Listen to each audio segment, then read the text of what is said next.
Hello, podcast listeners. We know podcasts are a great way to catch up on a program that you may have missed on KSJE, and it's provided as a free service of this radio station. But you know, KSJE is now listener-supported, and so while you enjoy this podcast, we hope that you'll also take some time to join KSJE.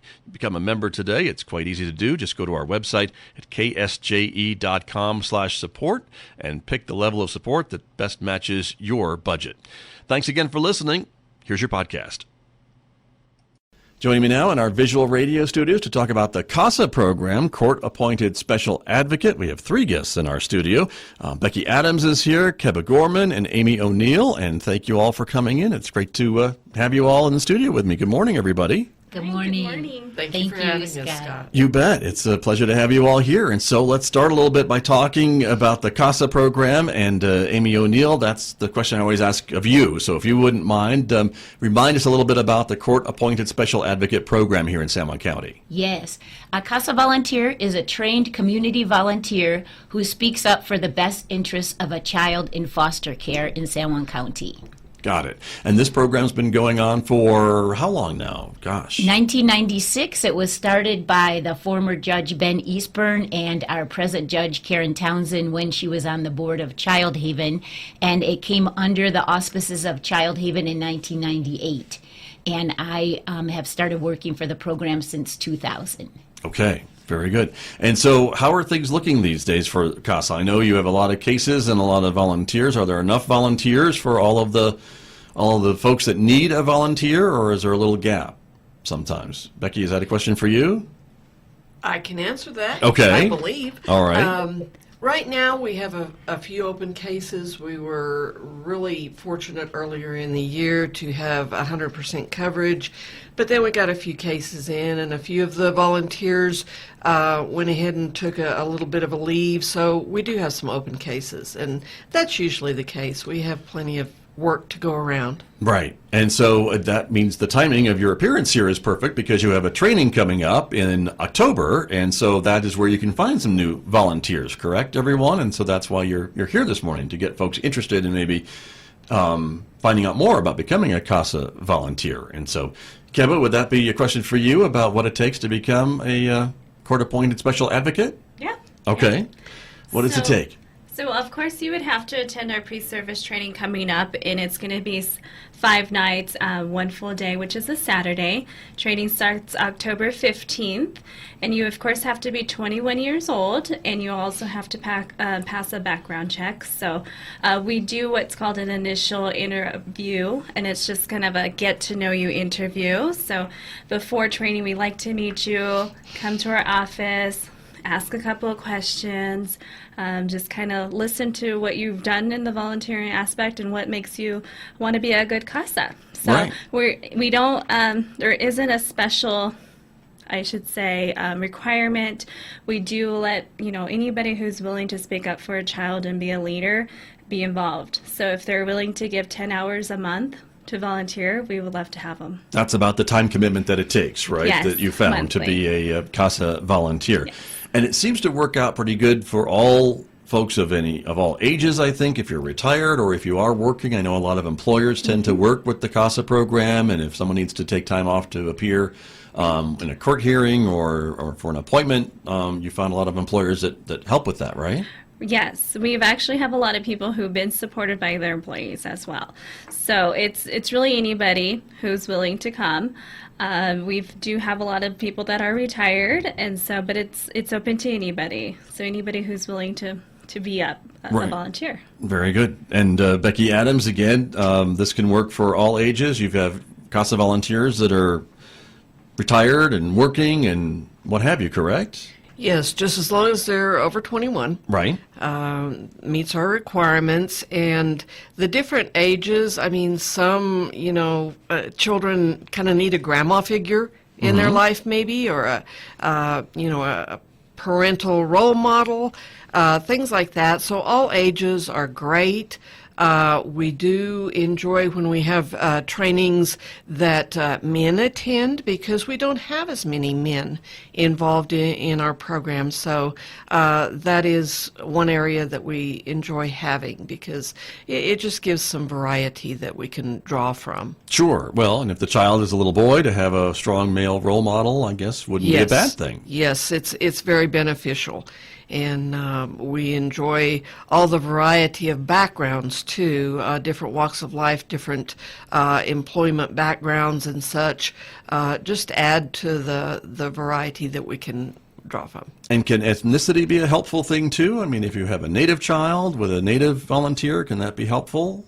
Or Hispanic? Yes, or... especially those that are, aware of the different cultural needs that our children have, so that they can be able to help the child be in touch with their culture. Right. Kev, I imagine that's an important thing for some of the children and some of the families, that when you're trying to place a C.A.S.A volunteer with a child and with a case? Yes, so what we do also in our initial interview is also just kind of get a little bit more on their background side as well. But it also comes with, whenever we assign a case, they have the opportunity to review cases as well to make sure that it is a good match. So the volunteer does. A volunteer, yes. So we also give that advantage to them, so make sure that the connection as well, make sure that they understand what the child's needs are and if they're going to be able to advocate for them as well. So but it's nice to hear everybody's cultural background, to see, and you learn from your volunteers too. So if I don't know something, it's great to hear the feedback as to what they know. So right. It's great. That's very true. And Amy O'Neill, I know you ask for a certain time commitment from your C.A.S.A volunteers. Besides that 10 hours a month, you want them to hopefully be with this child and this child's case as it works its way through the legal system, and that can take maybe 6 months to a year or longer. But what type of time commitment do you need for your volunteers? Yes, we do ask for a 1-year commitment from the volunteer from the time that they start the case. And we've been lucky to, most people do follow through with that 1-year commitment. We are so fortunate to have many volunteers that have stayed to the very end of their case, whether it be 5 years, 6 years, something like that. And when I first started this job, we actually did not have a Native American volunteer, and we're now so happy to say that during the last year, 2018, we had 21 Native American volunteers advocating for children in foster care in San Juan County. We do have quite a few children that have a Native background. Last year we had 70 children during the year 2018 that were under the Indian Child Welfare Act, meaning that they are an Indian child. I see.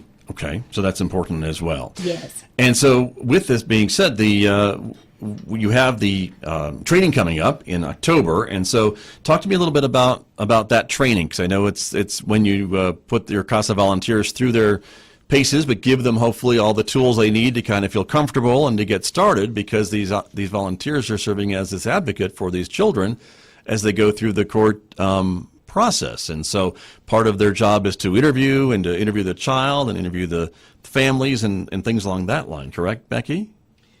Yes, the training that we have draws from community experts.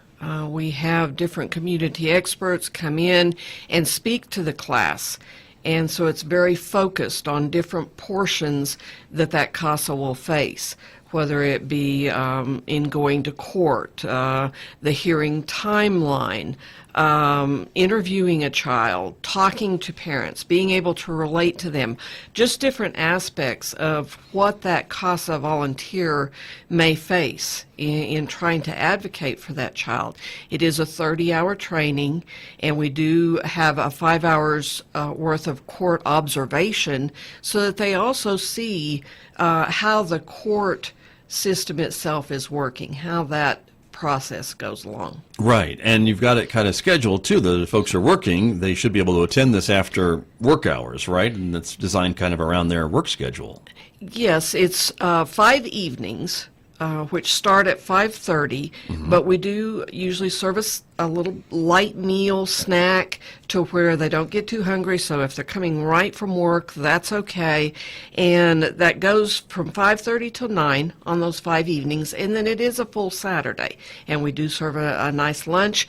During that time, lunchtime, the present volunteers come in and they get a chance to interact with those new trainees.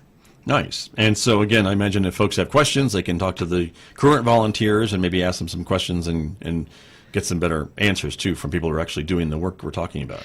Yes, and we usually give the current volunteers a chance to talk about their work and to talk about their background and what they've found out to be maybe problematic or what successes they've had. Right. And Kevin Gorman, let me turn to you a little bit about the advocate coaches again when they're out working with these cases and going to court. I imagine it can be a little intimidating, but this training maybe helps to take the veil away of some of that if you've never really been in court before or had to be there with a judge and all these important things being decided. Yes. So a lot of the presenters that come to our training are actually the individuals that you will see in the courtroom. So it's not something that's going to be new. It's just being in the courtroom itself would be the new thing. But, you get that 5 hours of court observation beforehand, so you know, one, where the courtroom is. And, right. and that's not going to change usually. And so that kind of helps with the introduction. Of course, each case is very different, so they will kind of hear a little bit of different outcomes and how different situations are handled.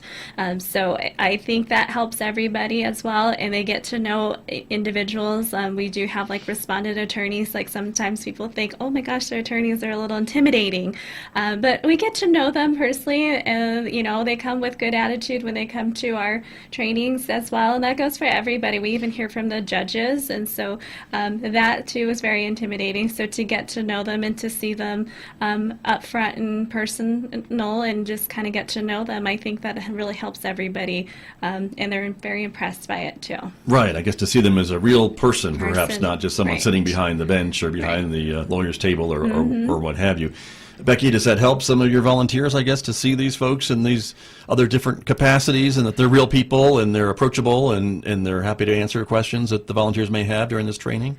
Yes, because it's not in the court setting, so it's a little bit more relaxed, and they can approach them and talk to them, and there's some interaction there. A lot of times they sit down in front of the group, and it's not like they're standing up teaching.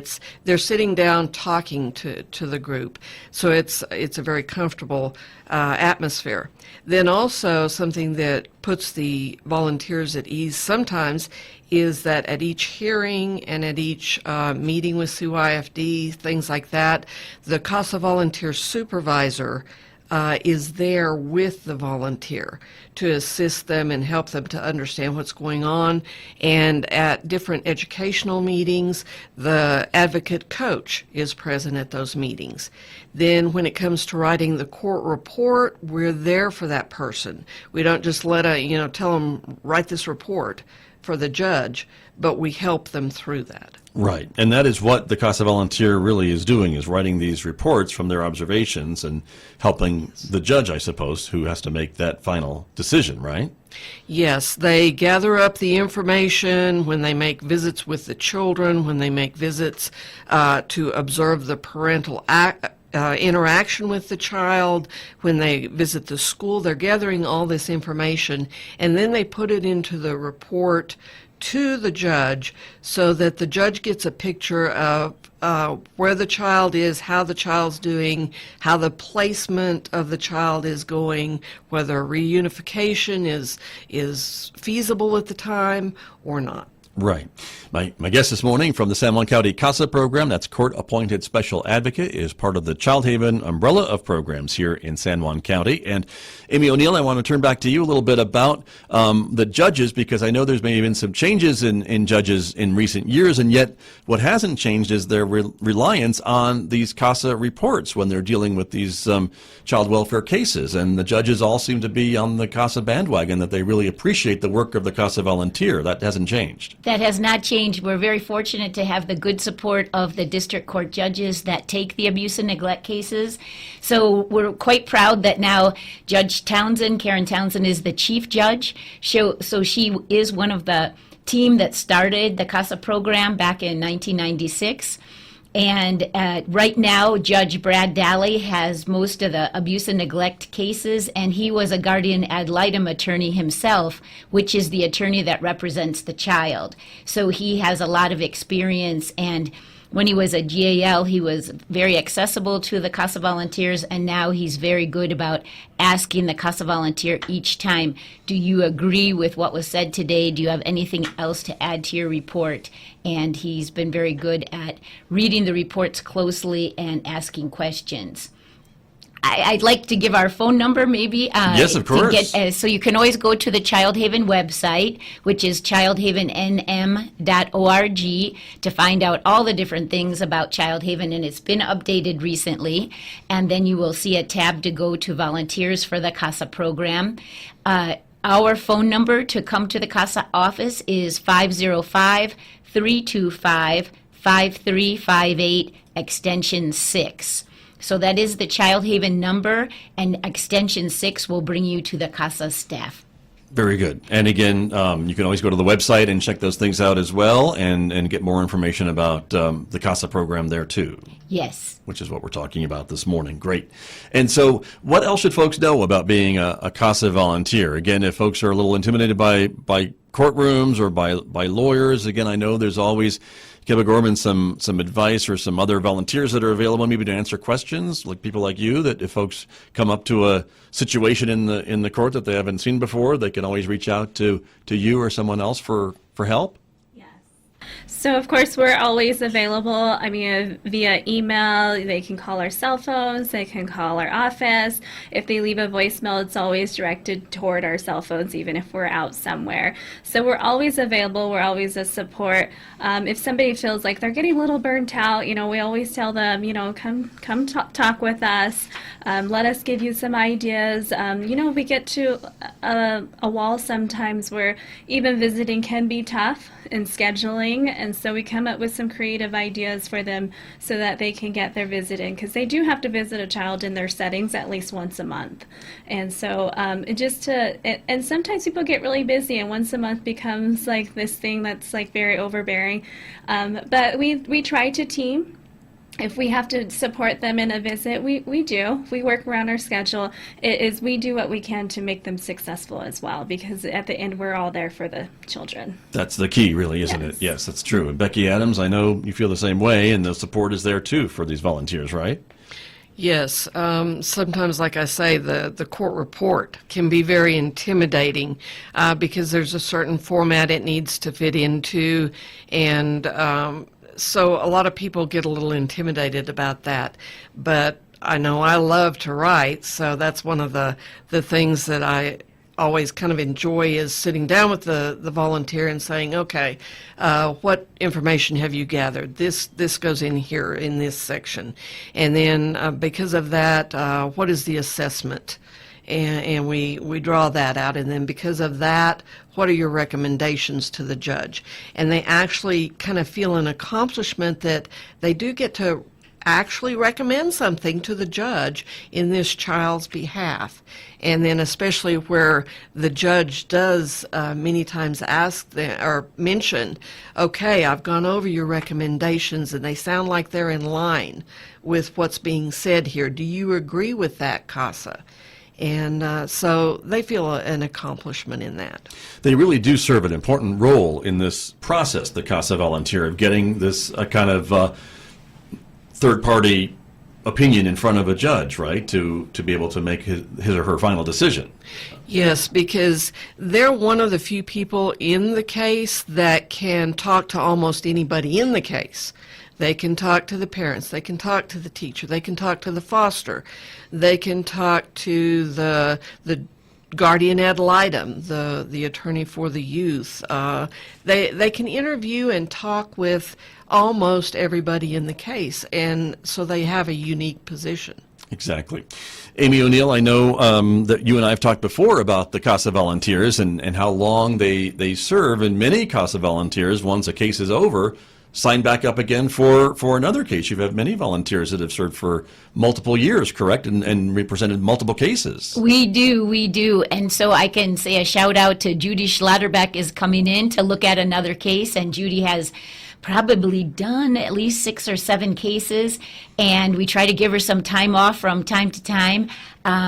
Rita Blazaitis is going to come back and help us with a case. She's had 3 or 4 cases. Becky Schritter came back and took another case. She's been going for 7 years.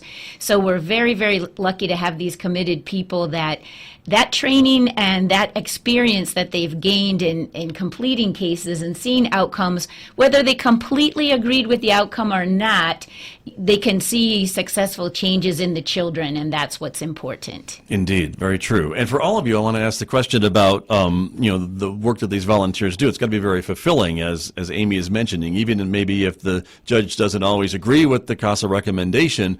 You've got to feel, if you're a volunteer, that you've done your part for this child, on behalf of this child, as they go through this system and try to get them into their very best placement of whatever that may be. Is that what you all find? Becky, let me start with you. Yes, and sometimes it is hard when the ending of the case is not quite what you expected. But that's where many times as the supervisor, we have to take and look at the case and say, wait a minute, remember when such and such happened? And you were able to advocate for the child in this way, and remember this outcome was beneficial, and they're in a better position than they were. So we have to try to help the C.A.S.A to look at that, because we are looking for a safe and permanent home for this child. It may not always be what we expected, but that is the outcome that we're looking for, and we can try to look at that. Very true. Keba Gorman, same question to you, again, about the outcomes and the volunteers, again, feeling some feeling of accomplishment because of all that they've been able to do for this child. Right. Yeah, we definitely see some frustrations at certain times, but, it's great to see them have some support. I think a lot of the times, especially we hear that from our older children, is just having somebody to speak to and to talk to and to just be able to relate in some way. Just to do that much for them, even if they are not getting everything that they want, I think it's still nice to be part of that in some way. So I enjoyed it. I mean, I advocated for a teen girl at one point, and it was great to give her a voice, but also to try to let her find her own voice as well. So that was actually really nice to see. I imagine that's nice to see over Right. the course of several months, probably. Mm-hmm. Yes. Of how that worked. So good to hear. Thank you. And Amy O'Neill, I want to put out a plug too for college students. Here at San Juan College, or maybe students that are going to Highlands or things like that, you sometimes have some internship opportunities, or folks maybe want to get into this line of social work or things like that, and they meet the criteria. They could serve as a C.A.S.A volunteer? Yes, and students are welcome to attend our training for service learning.